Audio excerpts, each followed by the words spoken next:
गुरुत्वपूर्ण सर्वाधिक सम्मेलन में आम सहित मो पाखरे अच्छी मुखपात्र डॉक्टर मनीषा दास पट्टनायक, जयश्री पात्र, झुना पट्टनायक एवं मधु आचार्य समस्त को सांबादिक सम्मेलन को स्वागत करुच्ची। प्रथम कथा गतकाली भारतीय जनता पार्टी किसी महिला नेत्री सांबादिक सम्मेलन जरिया जो सब प्रश्न पचारि तो निश्चित रूप हास्यास्पद था। बेसी हास्यास्पद होची आज महिला मोर्चा जो भाई भाव में मास्टर कैंटीन प्रदर्शन कला सी आहरी लज्जाजनक था। प्रथम कथा हूँ महिला प्रसंग भारतीय जनता पार्टी कौन भी कार्यकर्ता कौन भी टीका टिप्पणी करिवार कौन अधिकार नहीं, से अधिकार से माने हरई देछन। आश्चर्य कथा एठी शासन में थिबा व्यवस्था रे थिबा व्यक्ति पचारुचते विरोधी दल को आपण चुप कहीं, ये बड़ा विचित्र कथा। साधारणतः विरोधी दल प्रश्न करिथाए शासक दल को जे घटनार उत्तर रखिबे, एठी ओलोटा चोर मुह टाण भलिया से माने प्रश्न करूचंती कांग्रेस चुप कहीं। महिला प्रसंग रे महिला निर्यातना प्रसंग रे दुष्कर्म हो गण दुष्कर्म हो एमानकर मुखा खोलीचु आमे एमानको कष्ट होची बाधुची ता पई से राजरास्ता रे ड्रामा करूचंती।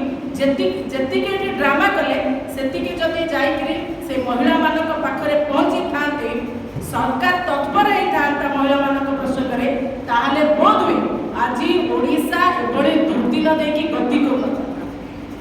प्रथम कथा हला जे भारतीय जनता पार्टी को एते नीच स्तर को पळेलानी जे निज मुह लुचेइबा पाई निज को छुपेइबा पाई महिला मानक आश्रय नउची। ता नहेथिले महिला प्रसंग रे निज को घंट घड़ेबा पाई निजर अपारगता को घंट घड़ेबा पाई किछि महिला मानक आज छाड़ी न था। आज जो भली भाव रे भारतीय जनता पार्टी रो महिला मोर्चा सभानेत्री भौणी ऐश्वर्या विश्वास जो भाई भाव में टीका टिप्पणी रखिले समस्त को लाज लगुच मुंड तल हो। भारतीय जनता पार्टी एक व्यभिचारी पार्टी, बलात्कारी पार्टी, अत्याचारी पार्टी, दुराचारी पार्टी, एथिरे काहाकू संदेह नहीं।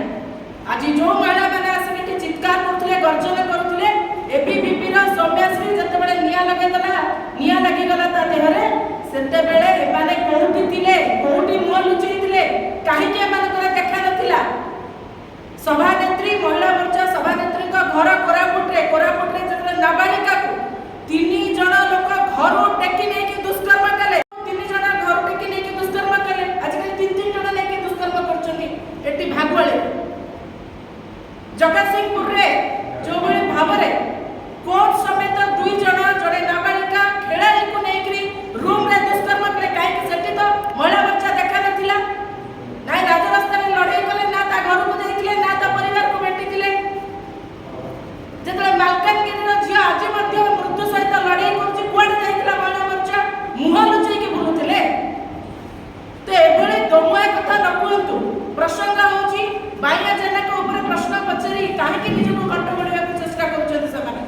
मूल कथा हला बाइया जेना किए भागवान रे जोई करी के रखिछ गोटे त भागवान रे देई देला जोई करी जा कल राज्यसभा को पठेल चौथुक देल कि कौन कल बाइया जेना को घर जोई करी रखिच तुमरा विधायक मानकर सहित संपृक्ति तुम दलर सहित संपृक्ति ये कौन दर्शाऊँ तुम्हें आमको प्रश्न करुच जे बाइया जेना कौन ए सब कला से तुम्हें आंसरेबल हवा कथा तुम्हें ओलटा आमको प्रश्न करुच।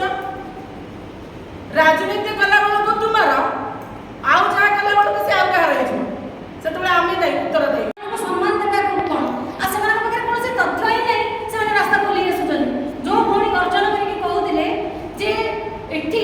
सभापति कहीं निलंबन करना उदित प्रधान को जानवा क्षणी जो महिला मैंने आसी गर्जन करुले कांग्रेस कहीं